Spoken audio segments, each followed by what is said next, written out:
Hey everyone, welcome to सरकारी अर्ट once again. तो इस वीडियो में जो है मैं आप सभी के साथ एक इंपॉर्टेंट डिस्कशन करने वाला हूं। हम लोग इस वीडियो में जो है बीएससी नर्सिंग कोर्स के लिए जो एंट्रेंस एग्जाम होता है उसका एक प्रीवियस ईयर क्वेश्चन पेपर यहां पर देखने वाले हैं, ठीक है। और यहां पर जो हम लोग क्वेश्चन पेपर जो देखेंगे उसमें आपके फिजिक्स, केमिस्ट्री और बायोलॉजी की क्वेश्चंस आपको यहां पर देखने को मिलेंगे, ठीक है। तो ये जो पीडीएफ आप देख सकते हो, तो ये वाली जो पीडीएफ है ये भी मैं आपको बता दूंगा एंड में कि आपको कहां से ये मिल पाएगी, ठीक है। आप इसको किस तरीके से एक्सेस कर सकते हो सो दैट आप उस पीडीएफ को एक बार क्या करना, डाउनलोड करना और उसके बाद जो है उसको सॉल्व करना। जितने भी क्वेश्चंस हैं फिजिक्स, केमिस्ट्री, बायोलॉजी की खुद से सॉल्व करना, ठीक है। और आप अपना जो भी स्कोर है उसको कैलकुलेट करना, ठीक है।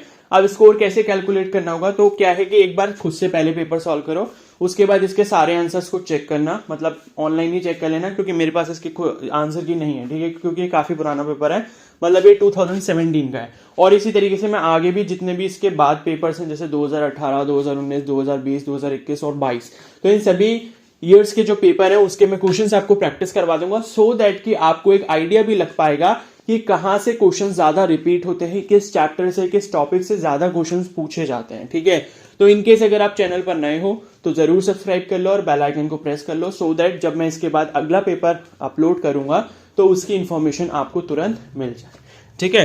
तो ये जो पेपर है ये मैं आपको बता दूं कि उत्तराखंड में जो बीएससी नर्सिंग का एंट्रेंस एग्जाम होता है उसका क्वेश्चन पेपर है, क्लियर है ना, ठीक है।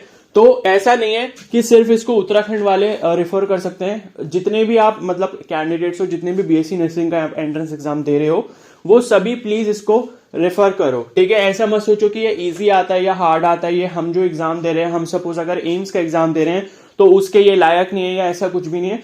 तो एटलीस्ट ये देखो कि एम्स के कंपैरिजन में थोड़ा सा ये इजी क्वेश्चन पेपर आपको लगेगा, ठीक है। मतलब एम्स में थोड़ा सा एक लेवल ऊपर आता है इससे, लेकिन क्या है कि ये क्वेश्चंस प्रैक्टिस करने के बाद या ये क्वेश्चंस को आप मतलब एनालाइज जब करोगे और अपना जब आप स्कोर पता करोगे कि 100 में से हमारा कितना स्कोर आ रहा है, तब आपको पता चलेगा कि अभी आपकी प्रिपरेशन कहां पर पहुंची है, ठीक है। और उसके अकॉर्डिंग फिर आपको ये पता लगेगा कि मुझे किन चैप्टर्स पे अभी ज्यादा फोकस करना है, क्लियर है। तो देखो जितने भी चैप्टर्स इंपॉर्टेंट होते हैं ना वो इंपॉर्टेंट सभी के लिए होते हैं, चाहे वो कोई स्टेट का नर्सिंग एंट्रेंस एग्जाम का पेपर बना रहा हो या फिर वो एम्स का एंट्रेंस एग्जाम का पेपर बना रहा हो, ठीक है। हर चैप्टर के इंपॉर्टेंस उसी के अकॉर्डिंग सेट की जाती है और जितने भी जो मतलब ये पेपर क्वेश्चन पेपर बनाते हैं, टीचर्स बनाते हैं, वो उन्हीं इंपॉर्टेंट चैप्टर्स को ध्यान में रख के उनसे ज्यादा क्वेश्चंस पूछते हैं, ठीक है। तो यहां पर से आपको एक चीज ये भी पता लगेगी कि किस चैप्टर पर हमें ज्यादा फोकस करना चाहिए, क्लियर है। तो अब स्टार्ट कर लेते हैं। तो ये है कि मैं आपको धीरे धीरे बता दूंगा कि किस किस चैप्टर से क्वेश्चंस यहाँ पर पूछे जा रहे हैं, ठीक है। बाकी हम लोग आंसर्स वगैरह कुछ ऐसे ज्यादा डिस्कस करेंगे नहीं, ठीक है, वरना उसमें बहुत ज्यादा टाइम जाएगा। तो एक बार मैं पूरा क्वेश्चन पेपर डिस्कस कर दूंगा 100 के 100 क्वेश्चंस, और इसमें सिर्फ फिजिक्स, केमिस्ट्री, बायोलॉजी है। आई नो अभी जो है सिलेबस थोड़ा चेंज हो चुका है स्टेट नर्सिंग एंट्रेंस एग्जाम का, क्योंकि उसमें नर्सिंग एप्टीट्यूड और ये इंग्लिश भी पूछा जाता है, ठीक है। तो उसके बारे में हम लोग बाद में डिस्कशन करेंगे। और यूपी वाले भी इस पेपर को जरूर रेफर करें, ठीक है, उनका भी क्वेश्चन पेपर बिल्कुल ऐसा ही पूछा जाएगा, क्लियर है। तो यहां पर देखो फर्स्ट जो क्वेश्चन है हमारा, जो फर्स्ट सेक्शन है वो फिजिक्स का सेक्शन है, ठीक है। और एम्स वाले भी प्लीज इस पेपर को अच्छे से करें, बीएससी नर्सिंग हो, बीएससी पैरामेडिकल, कोई भी कोर्स हो आपका, जरूर इस पेपर को देखो, आपको कुछ आइडिया लगेगा कि किस टाइप के क्वेश्चन पूछे जाते हैं, ठीक है। तो फर्स्ट क्वेश्चन है यहाँ पर the unit of pressure is, ठीक है। तो इससे हमें यह पता चलता है कि हमें यूनिट्स पे ज्यादा फोकस रखना चाहिए कि किसकी क्या यूनिट होती है, ठीक है। तो प्रेशर की यूनिट आपको पता ही क्या होती है, पास्कल होती है, न्यूटन पर मीटर स्क्वायर, ठीक है। प्रेशर क्या होता है, थ्रस्ट अपॉन एरिया या वर्टिकल फोर्स अपॉन एरिया, ठीक है। तो फोर्स की यूनिट न्यूटन होती है और एरिया की मीटर स्क्वायर होती है, तो न्यूटन पर मीटर स्क्वायर यानी कि डी वाला इसका करेक्ट आंसर है, ठीक है। तो जो जो मुझे पता होंगे वो मैं आपको बता दूंगा। और उसके बाद है the sunlight from sun to earth reaches in, तो ये तो काफी इजी क्वेश्चन, ये तो सबको पता होता है, बचपन से पढ़ते आ रहे हैं कि 8 मिनट लगते हैं, ठीक है, लाइट को आने के लिए। और उसके बाद है विच one of the following is a scalar quantity, ठीक है। तो देखो स्केलर और वेक्टर दोनों ही क्वांटिटीज में आपको डिफरेंस पता होना चाहिए कि स्केलर क्या होते हैं, वेक्टर क्या होते हैं, ठीक है। और एक और चीज होती है, जैसे केमिस्ट्री में हम लोग पढ़ते हैं intensive property and extensive property, एक मास पर डिपेंड करती है, एक मास पर डिपेंड नहीं करती है। तो इस टाइप की चीजें आपको अच्छे से पता होनी चाहिए, ठीक है। तो इसमें से बोल रहा है कि कौन सी स्केलर क्वांटिटी है, तो फोर्स देखो वेक्टर है क्योंकि फोर्स में डायरेक्शन लगता है, उसके बाद प्रेशर यहाँ पर स्केलर क्वांटिटी होगी, वेलोसिटी और एक्सेलरेशन दोनों ही वेक्टर क्वांटिटी है, ठीक है। तो स्केलर और वेक्टर क्वांटिटी अच्छे से समझो क्या होते हैं, उनको याद करो अगर नहीं पता, ठीक है। याद नहीं मतलब समझ के याद करो कि कौन सी स्केलर होती है कौन सी वेक्टर होती है। ये ऐसे छोटे छोटे क्वेश्चन होते हैं जो उनके लिए इजी होते हैं जिन्होंने इसको पढ़ रखा होता है, ठीक है। उसके बाद नेक्स्ट क्वेश्चन है, विच one of the following quantities does not have the unit, ठीक है। तो इसमें से यूनिट किसकी नहीं होती है, तो स्ट्रेस है, फोर्स है, स्ट्रेन है, प्रेशर है, ठीक है। तो इसका करेक्ट आंसर क्या आ जाएगा, स्ट्रेन। तो अभी जो है मैं जितने क्वेश्चंस मेरे को पता है उसके आंसर मैं आपको बता रहा हूं, लेकिन जो मुझे नहीं पता होंगे तो वो आप खुद से ढूंढोगे, ठीक है। तो स्ट्रेन होता है, क्यों, क्योंकि स्ट्रेन में आपने देखा होगा ऊपर और नीचे दोनों ही सेम क्वांटिटीज होती है। तो सेम क्वांटिटीज की अगर जो भी यूनिट रखोगे तो वो आपस में कैंसिल हो जाएंगे, ठीक है। तो कोई भी यूनिट नहीं बचेगी। तो स्ट्रेन जो होता है वो आपका यूनिटलेस होता है, साथ ही साथ जो क्वांटिटी यूनिटलेस होगी वो डायमेंशनलेस भी होगी, ठीक है। और हिंदी वाले भी देख सकते हैं, जिसको ऐसा लगता है कि हिंदी में हमें क्वेश्चन देखना है तो आप राइट साइड में देख सकते हो, ठीक है, राइट साइड में रेफर कर लो, ओके। और अभी लास्ट में बता दूंगा पीडीएफ कैसे मिलेगी, क्लियर है। तो वहां से पीडीएफ डाउनलोड भी कर सकते हो। उसके बाद है साउंड वेव इन ईयर्स, ठीक है। तो साउंड वेव किस तरीके की होती है, तो मे बी शायद इसका आंसर लॉन्गिट्यूडनल हो सकता है, ठीक है, चेक कर लेना, मुझे नहीं पता, ठीक है।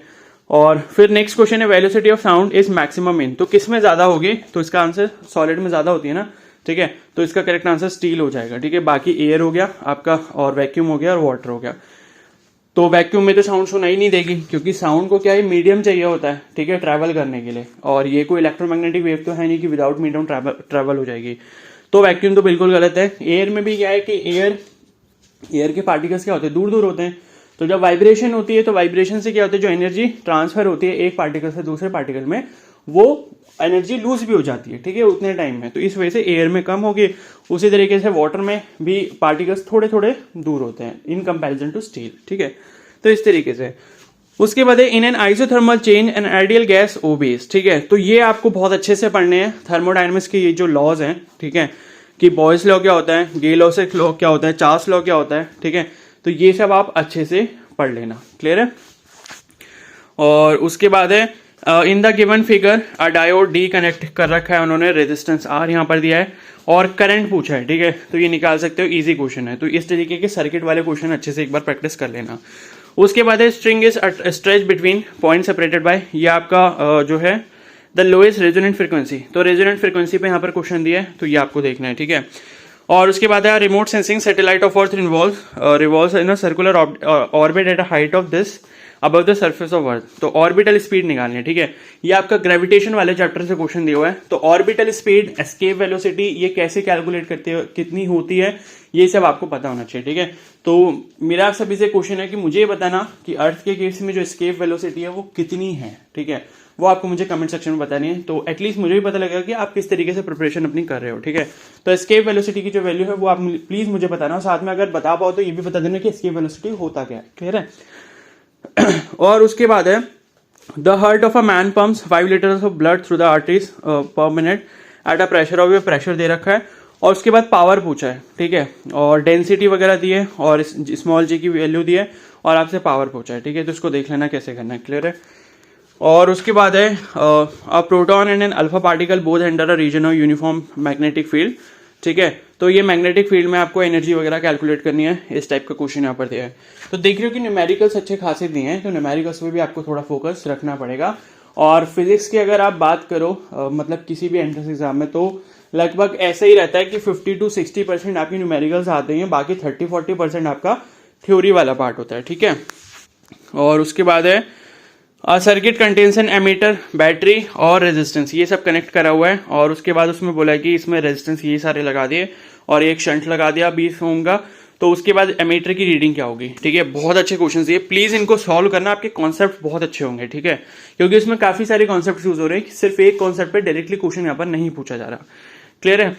और उसके बाद है, water rises to a height H in capillary tube if the length of capillary tube above the surface of water is made less than H then, ठीक है। तो ये आपका थोड़ा कॉन्सेप्चुअल बेस्ड क्वेश्चन यहाँ पर पूछा गया है फ्लूइड डायनेमिक्स वाले सेक्शन से, ठीक है। तो ये भी देखना है इस क्वेश्चन को, अच्छा क्वेश्चन है। उसके बाद है, volume value of coefficient of volume expansion, volume expansion का कोफिशिएंट यह दे रखा है। और उसके बाद टेम्परेचर वगैरह पूछा है, ठीक है, और फ्रैक्शनल चेंज दिया हुआ है डेंसिटी में कितना है, ठीक है। तो ये देख लेना, ये भी अच्छा क्वेश्चन है। और उसके बाद है, the structure that helps some bacteria to attach to hooks and or host tissues are, ठीक है, तो आई थिंक ये मतलब मिक्स क्वेश्चन दिए हुए हैं। ओके, और यहाँ पर क्योंकि ये बायो वाला क्वेश्चन आ गया तो फिम्ब्रिया जो है मे बी इसका करेक्ट आंसर है। ठीक है, क्योंकि राइजोइड्स वगैरह तो ये आई थिंक उसमें होता है ना, पता नहीं ब्रायोफाइटा में होते हैं, टेरिडोफाइटा में होता है राइजोइड्स, और उसके बाद ये मीजोजोम्स हो गए और होल्ड फास्ट हो गया। ठीक है, और उसके बाद है if you suspect major deficiency of antibodies of a person to which of the following you look for confirmatory evidence. ठीक है, तो ये देख लेना, मुझे इसका आंसर नहीं पता है। ठीक है, ये बायो वालों का क्वेश्चन है। और उसके बाद है मतलब ये आपके वो इम्यूनिटी वाला जो सेक्शन है ना, ह्यूमन हेल्थ एंड डिजीजेस करके जो चैप्टर है 12th में, उससे ये क्वेश्चन दिया है। उसके बाद है in human females meiosis 2 is completed until. ठीक है, तो देखो बायो वाले जितने हैं प्लीज मियोसिस अच्छे से पढ़ लेना। मियोसिस का किसी भी स्टेज से क्वेश्चन आ सकता है कि क्या बोलते हैं डिप्लोटीन क्या होता है और पैकेटीन क्या होता है, जितनी भी स्टेजेस है मियोसिस 1 मियोसिस 2 के, प्लीज अच्छे से पढ़ना उनको। ठीक है, और उसके बाद है which of the following layers is an enteral follicle is a cellular. ठीक है, और ये क्वेश्चन शायद एक बार नीट में भी आया हुआ है, मेरे को ऐसा याद आ रहा है। ठीक है, तो ये भी काफी अच्छा क्वेश्चन है। और उसके बाद है the wings of a bird and the wings of an insect कैसे होते हैं, होमोलोगस होते हैं, एनालोगस होते हैं। ठीक है, तो देख लेना, ये भी अच्छा क्वेश्चन है। ठीक है, और उसके बाद है root pressure develop due to, तो रूट प्रेशर क्यों डेवलप होता है, ड्यू टू एक्टिव एब्सॉर्प्शन जो भी है। ठीक है, तो इसका आंसर देख लेना, ये आपका प्लांट फिजियो से दिया है। फिर which one is a wrong statement, तो इसमें से कौन सा रॉन्ग स्टेटमेंट है, और ये आपका क्वेश्चन जो है आई थिंक उससे दिया है, मतलब बायोलॉजिकल क्लासिफिकेशन से। ठीक है, जिसमें एल्गी वगैरह के बारे में बताया कि किसमें कौन सा पिगमेंट, किसमें कौन सा क्लोरोफिल टाइप होता है, वो देख लेना। फिर which of the following structure is not found in a prokaryotic cell. ठीक है, तो इसमें क्या नहीं होता, न्यूक्लियर एनवेलप नहीं होता। ठीक है, तभी तो वो प्रोकैरियोटिक है, और अगर न्यूक्लियर एनवेलप होता तो वो यूकैरियोटिक हो जाता। ठीक है, विच one of the following animals is 2 separate circulatory pathways, तो ये भी देख लेना, जो आपका ब्लड सर्कुलेशन वाला चैप्टर है ना। ठीक है, तो उससे भी काफ़ी अच्छे क्वेश्चंस आ जाते हैं। मतलब ये क्वेश्चन आपको शायद एनिमल किंगडम में भी मिल जाएगा, ये सर्कुलेटरी पाथवेज वाला, और मतलब कितने चैम्बर हर्ट किस में होते हैं, तो ये आपको पता होना चाहिए। उसके बाद है most animals that live in deep oceanic waters are. ठीक है, क्या होते हैं, तो आई डोंट नो, डेट्रिटिवोरस तो पता नहीं, इसका करेक्ट आंसर है नहीं, क्योंकि डेट्रिटिवोरस तो वो होते हैं मे बी जो डेड एंड डिकेइंग मैटर पे फीड करते हैं। ठीक है, तो मे बी शायद ये ना हो, फिर भी चेक कर लेना एक बार। फिर in which of the following interaction both partners are adversely affected. ठीक है, ये बहुत इंपॉर्टेंट चीज है, ये वाली जो चीज देख रहे हो ना, जो आपके लास्ट इकोलॉजी वाला सेक्शन है बायोलॉजी क्लास 12th में, तो उसमें आपको दिखेगा म्यूचुअलिज्म क्या होता है, कॉम्पिटिशन क्या होता है, और प्रेडेशन क्या होता है, पैरासिटिज्म क्या होता है। ठीक है, तो इसमें ये बोला है कि जिसमें both partners are adversely affected. ठीक है, अगर यहां लिखा होता है कि एडवर्सली बेनिफिटेड, तो उसका आंसर हो जाता है म्यूचुअलिज्म, मतलब कि दोनों को फायदा हो रहा है। और अगर दोनों को मतलब कुछ ना कुछ लॉस हो रहा है, तो इसका मतलब दोनों कंपटीशन में है। ठीक है, और प्रेडेशन में क्या होता है कि एक को फायदा होता है, एक को लॉस होता है, और पैरासिटिज्म में भी मे बी ऐसा ही कुछ होता है। ठीक है, पैरासिटिज्म और प्रेडेशन लगभग मतलब सिमिलर है दोनों। ठीक है, तो ये अच्छे से देख लेना, इकोलॉजी वाले सेक्शन में ये क्वेश्चन जरूर आते हैं। उसके बाद है colour blind man marriage a women, तो ये आपका जेनेटिक्स से क्वेश्चन आ गया, इसको भी प्लीज अच्छे से देख लेना। ठीक है, जो मतलब उसमें वो बनाते हैं ना, मैं भूल गया कौन सा स्क्वायर बोलते हैं इसको। ठीक है, तो ये देख लेना। और उसके बाद है फिर ectopic pregnancies are refer to as, तो इसका मुझे आंसर नहीं पता, ये भी देख लेना। फिर cellular organelles with membranes are. ठीक है, तो इसमें ये भी बहुत अच्छा क्वेश्चन है, ये सेल वाले चैप्टर से पूछा है, और ऐसे मेम्ब्रेन्स आपको मतलब ऐसी सेलुलर ऑर्गेनिल्स बतानी है आपको जिसमें मेम्ब्रेन होता है। ठीक है, तो वो आपको आंसर बताना है। तो एनसीईआरटी में ही लिखा हुआ है कि किस किस में मेम्ब्रेन होता है और किस में नहीं होता है, तो अच्छे से पढ़ लेना। फिर cell wall is absent in, तो किस में एब्सेंट होती है, नॉस्टॉक, एस्पर्गिलस, फुनेरिया या माइकोप्लाज्म। ठीक है, तो मे बी माइकोप्लाज्म इसका आंसर हो सकता है। ठीक है, क्योंकि माइकोप्लाज्म में शायद पेलिकल की लेयर होती है। ठीक है, जो कि प्रोटीन की लेयर होती है, उसमें शायद सेल वॉल नहीं होती। ठीक है, और उसको मे बी शायद ऐसा भी होता है कुछ कि ऑक्सीजन वगैरह नहीं चाहिए होता है, तो पढ़ लेना इसके बारे में। ठीक है, और उसके बाद है species confined to a particular region and not found elsewhere is termed as, तो ये वाली भी क्वेश्चन जो है, इस टाइप के क्वेश्चन भी देखना कि एलियन स्पीशीज क्या होती है, एंडेमिक क्या होती है, रेयर स्पीशीज क्या होती है, कीस्टोन क्या होती है, तो इनको अच्छे से पढ़ लेना। ठीक है, फिर मेटाजेनेसिस किसे कहते हैं, तो मेटाजेनेसिस आई थिंक वही है, मतलब जिसमें डिफरेंट स्टेजेस आती हैं, जैसे फ्रॉग के केस में देखा होगा आपने, पहले लार्वा बनता है, फिर उसके बाद वो फ्रॉग बनता है। ठीक है, तो वही शायद मेटाजेनेसिस होता है। ठीक है, आई डोंट नो। ठीक है, मे बी शायद मैं गलत हूँ, सॉरी मेटाजेनेसिस आई थिंक वो होता है जो सेगमेंटेशन वगैरह होती है, जैसे आपके अर्थवॉर्म वगैरह में मे बी वो होता है। ठीक है, तो जो मैंने आपको बोला वो शायद मेटामॉर्फोजेनेसिस होता है, ठीक है, तो उसको एक बार देख लेना। और उसके बाद है 33 question, the enzyme that is not present in सकस एंटेरिकस। तो सकस एंटेरिकस पढ़ लेना, डाइजेशन वाले चैप्टर में, जो डाइजेशन एंड एब्जॉर्प्शन है क्लास 11th में, ह्यूमन फिजियोलॉजी, उसमें ये सब दिया हुआ है, ठीक है, कि सकस एंटेरिकस में क्या क्या होते हैं और क्या क्या नहीं होते हैं। उसके बाद है eutrophication of water bodies leading to, ये फिर से आपका इकोलॉजी वाले सेक्शन से क्वेश्चन आ गया, ठीक है, कि ऑक्सीजन की कमी जो है जब हो जाती है तभी आपका यूट्रोफिकेशन होता है। उसके बाद है arrange the following events of meiosis in correct sequence, ठीक है, तो थियोसिस नहीं होगा, ये मियोसिस होगा, ठीक है, मियोसिस होगा मे बी, क्योंकि थियोसिस जैसे तो कोई नाम है नहीं पूरी बायोलॉजी, मतलब 11th 12th में मैंने तो नहीं देखा। और इसके बाद ये वो जो है crossing over, synapsis, termination of chiasmata और डिसअपीयरेंस ऑफ न्यूक्लियोलस, ये आपके म्यूसिस में ही स्टेजेस होते हैं, ठीक है। तो तभी मैं बोल रहा हूँ म्यूसिस बहुत अच्छा टॉपिक है, इससे बहुत अच्छे अच्छे क्वेश्चंस बन जाते हैं। तो म्यूसिस ऐसी तरीके से पढ़ना कि आप उसमें कंफ्यूज ना हो। उसके बाद है golden rice is a genetically modified crop plant where the incorporated gene is meant for biosynthesis of, ठीक है, तो ये भी अच्छा क्वेश्चन है, मे बी इसका आंसर विटामिन ए है, ठीक है।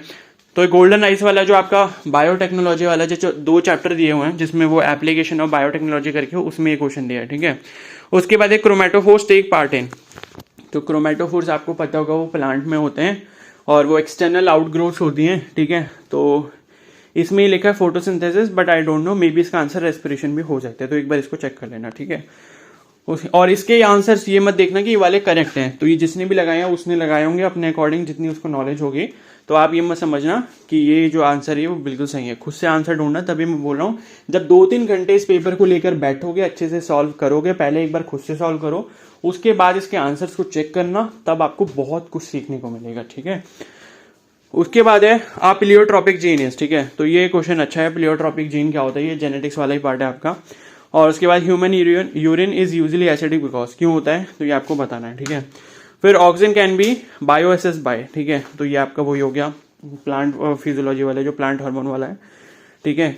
फिर gelatin is used in making ice cream in order to, क्यों बनाते हैं, तो देख लेना, ठीक है। जेलेटिन वाला जो है आपकी शायद बायोलॉजिकल क्लासिफिकेशन में कुछ दे रखा है वहाँ पे। फिर ferric chloride is use to stop bleeding cut because, क्यों भाई फेरिक क्लोराइड क्यों यूज करते हैं, ठीक है।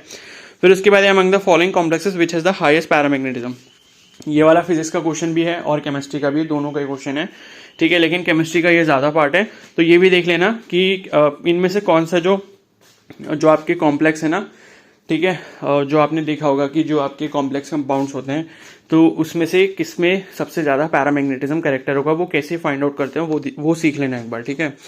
फिर उसके बाद है which of the following shell form an octahedral complex, ठीक है, तो ये डी ब्लॉक वाला हो गया, ओके, कोऑर्डिनेशन कंपाउंड वाला जो है, ठीक है, तो इसमें देख लेना किससे आपका जो है ऑक्टाहेड्रल बनता है। फिर which of the following is a cyclic oxo acid, तो ये ऑक्सो एसिड सारे पढ़ लेना, चाहे फॉस्फोरस के हो, चाहे नाइट्रोजन के हो, चाहे सल्फर के हो, सभी के ऑक्सो एसिड्स प्लीज अच्छे से पढ़कर जाना। और जो आपकी नोबल गैसेज हो गई, जैसे जिनॉन हो गया, ठीक है, तो जिनॉन वगैरह के भी XCO2 F2 ये सब अच्छे से पूछे जाते हैं, ठीक है, तो इनके बारे में थोड़ा अच्छे से ध्यान रखना, इनऑर्गेनिक केमिस्ट्री का पार्ट है आपका पी ब्लॉक वगैरह से, तो ऑक्सो एसिड्स के बारे में अच्छे से पढ़ के जाना, ठीक है। फिर इसमें ये भी पूछ लेते हैं कि OPO बॉन्ड कितने होंगे, इसमें OO बॉन्ड कितने होंगे या PO बॉन्ड कितने होंगे, तो ये सब प्लीज अच्छे से पढ़ना।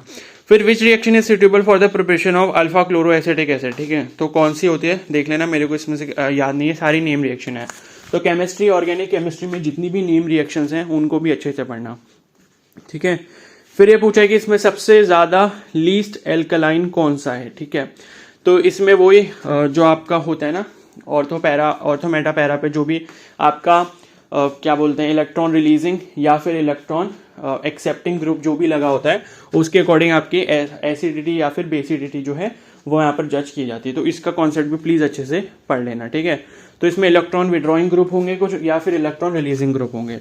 तो इसमें पूछा कि लीस्ट एल्कलाइन है, मतलब बेसिक कम है, एसिडिक ज्यादा है, तो मे बी एसिडिक वही होता है जो इलेक्ट्रॉन खींचता है, इलेक्ट्रॉन विड्रॉइंग ग्रुप जहां लगा होता है तो वो ज्यादा एसिडिक होता है और वो लीस्ट एल्कलाइन होता है। तो ऐसे ही कुछ कॉन्सेप्ट है, प्लीज अच्छे से पढ़ना, इस पर क्वेश्चंस हर एग्जाम में पूछे जाते हैं बेसिसिटी और एसिडिटी के ऊपर, ठीक है। तो इसीलिए मैं आपको ये पेपर अच्छे से एक्सप्लेन कर रहा हूँ, सो दैट कि आप टॉपिक्स देखो कि कहाँ कहाँ से क्वेश्चंस पूछे जा रहे हैं, और अभी अगले जो भी ईयर्स के पेपर है वो भी मैं आपको सॉल्व करवाऊंगा, ठीक है।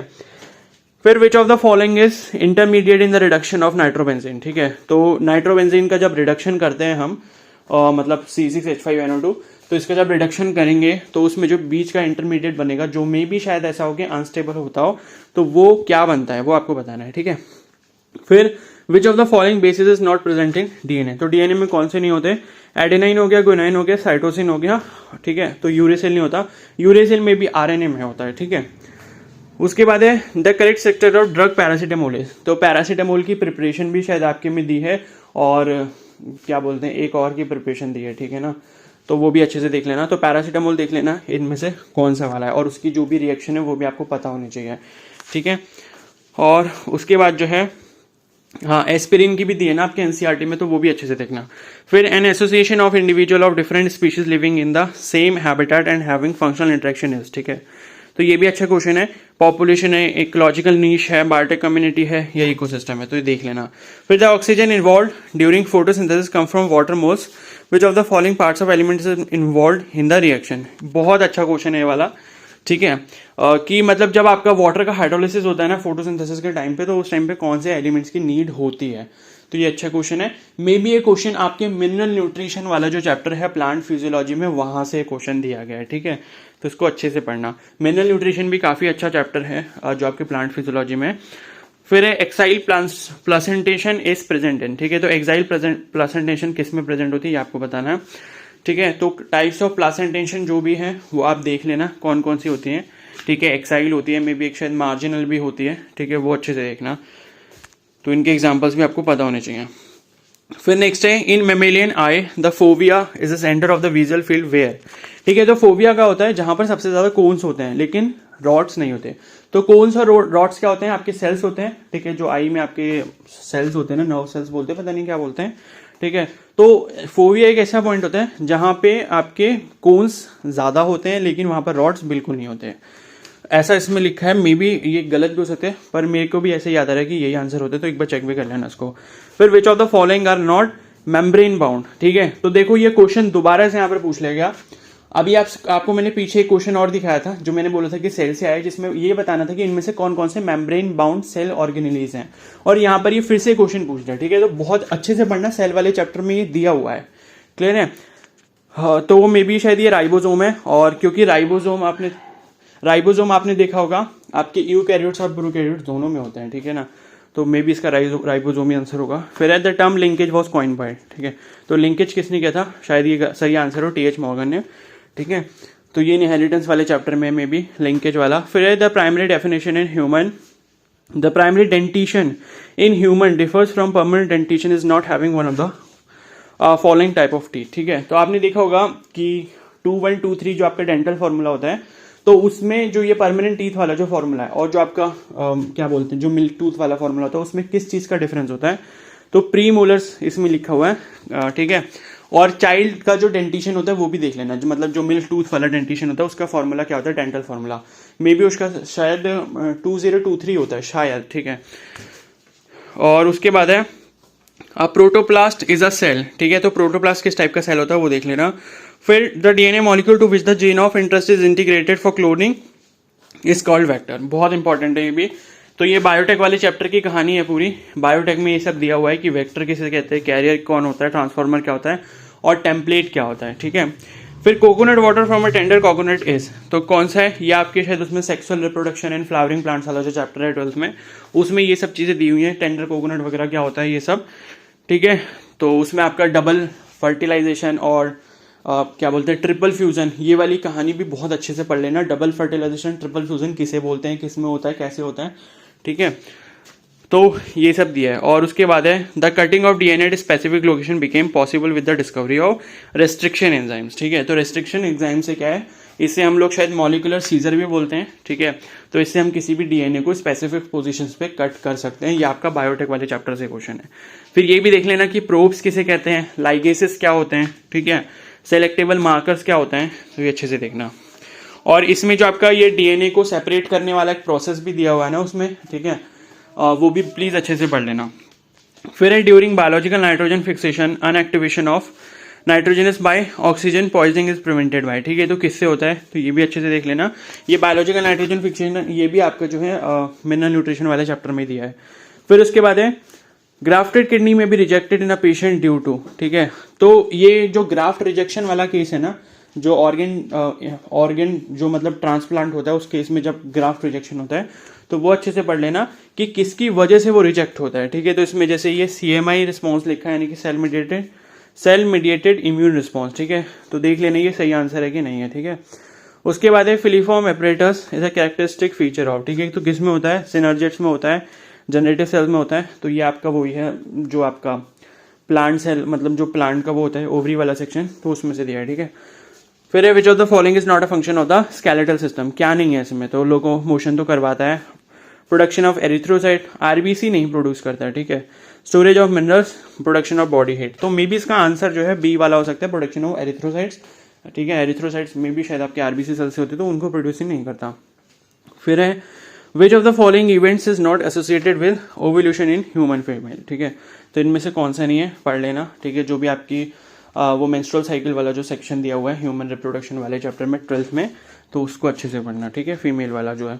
फिर है body having meshwork of cells, internal cavities lined with food filtering flagellated cells and indirect development are the characteristics of phylum, ठीक है। किसका होता है, तो जैसे पोरीफेरा लिखा हुआ है, ठीक है, फ्लैजिलेटेड सेल्स होते हैं। तो देखो ये एनिमल किंगडम वाला क्वेश्चन है, तो एनिमल किंगडम में जितने भी आपके फाइलम्स हैं 12-13 जितने भी फाइलम्स हैं उनको अच्छे से पढ़ लेना, ठीक है। फिर है विच one of the following hormones is not involve in sugar metabolism, ठीक है। तो शुगर मेटाबॉलिज्म में कौन सा हार्मोन इन्वॉल्व नहीं होता है, तो ये देखना, मतलब हार्मोन वाला अच्छे से देख लेना, ठीक है। फिर उसके बाद है which of the following diseases cause by a protozoan, ठीक है।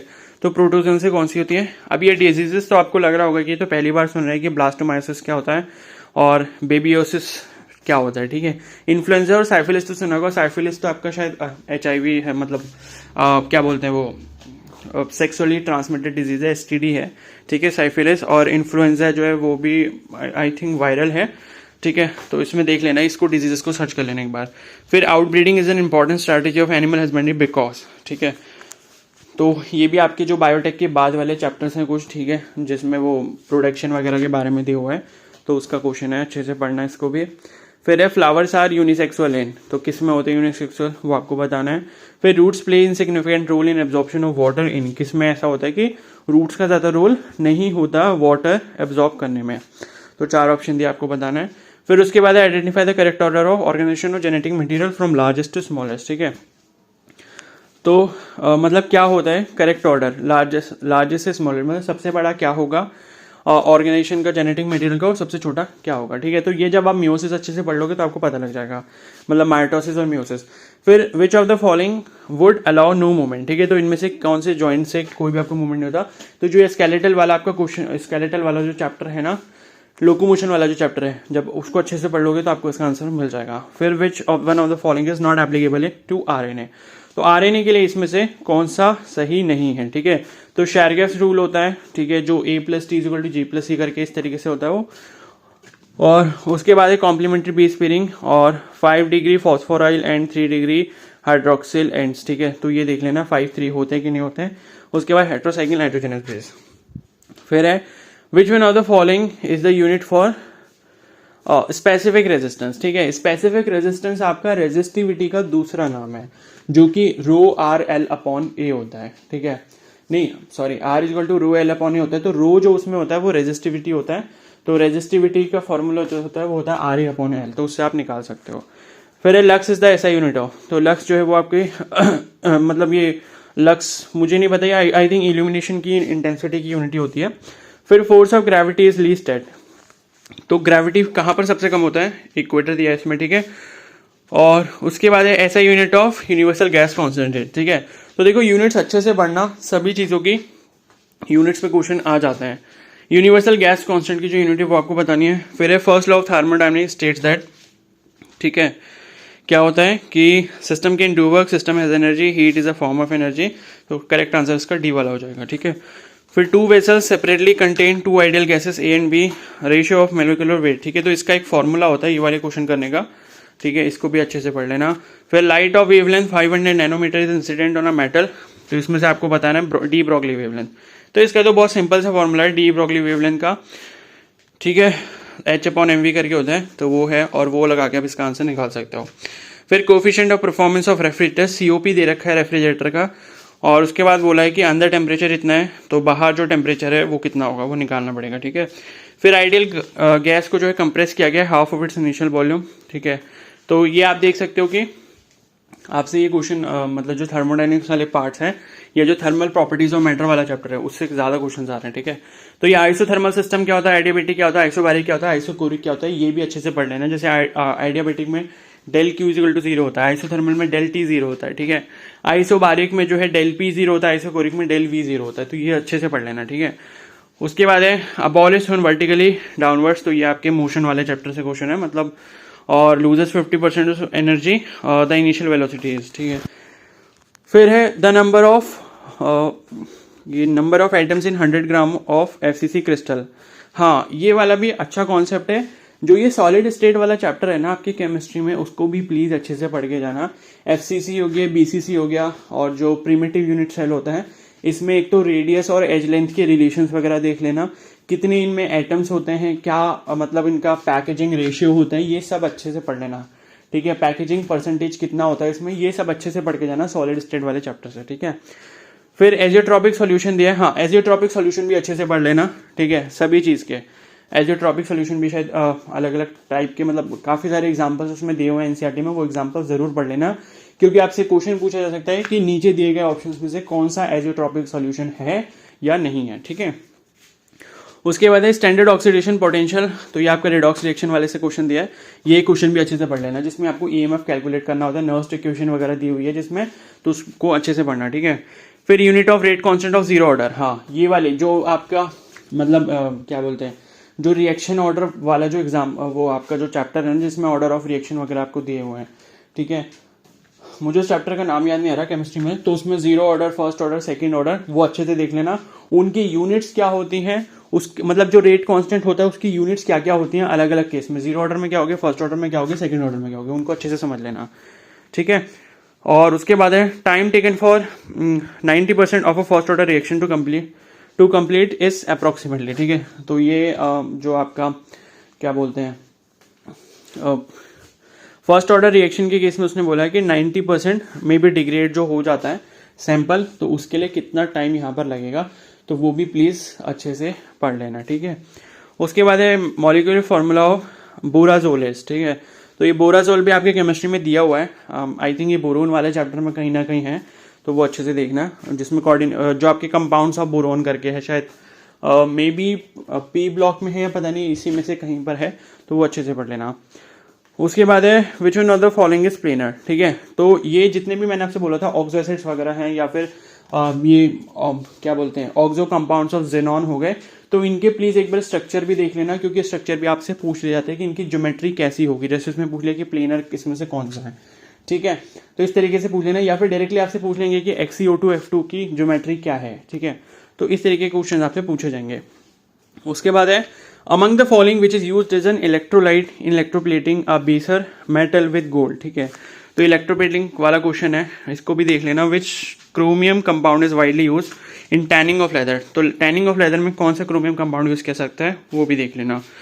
फिर and product in the following reaction, ठीक है। तो ये रिएक्शन दिया है, इससे पहले एक A कंपाउंड बनेगा, फिर उसका हाइड्रोलिसिस करवाया है, फिर दूसरा कंपाउंड बनेगा, तो कौन सा बनेगा इसमें, जैसे आंसर इसने सैलिसिलडिहाइड लिखा है, तो देख लेना जो भी बनता है।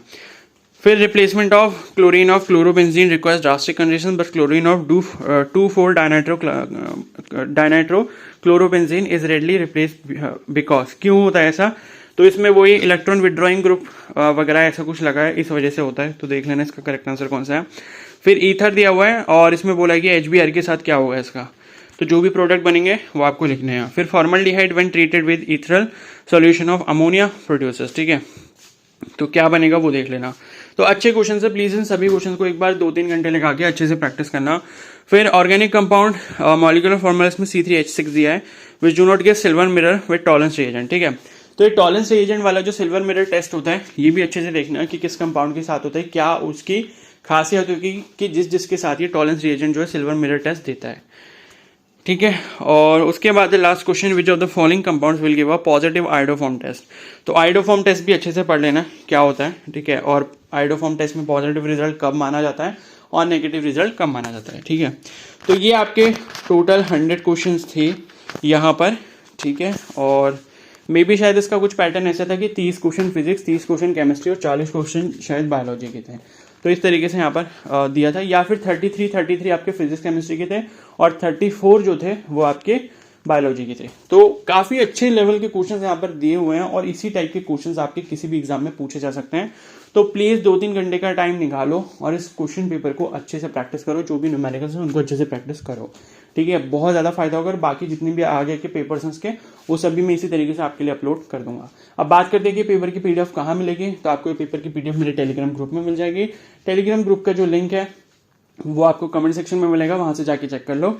वहां पे मैं अभी इसको पिन कर दूंगा, अदरवाइज आप फाइल्स में जाके जो है इसको सर्च भी कर सकते हो। ठीक है, तो अब जो है मैं इस वीडियो को यहीं पर खत्म करता हूँ। अगर ये वीडियो आपको हेल्पफुल लगी तो प्लीज जरूर लाइक कर देना, चैनल पर नहीं तो सब्सक्राइब कर लो और बेल आइकन को प्रेस कर लो, सो दैट मैं जब इसके लिए नेक्स्ट वीडियो अपलोड करूंगा तो उसका नोटिफिकेशन आपको तुरंत मिल जाए। Okay, so thank you and have a nice day.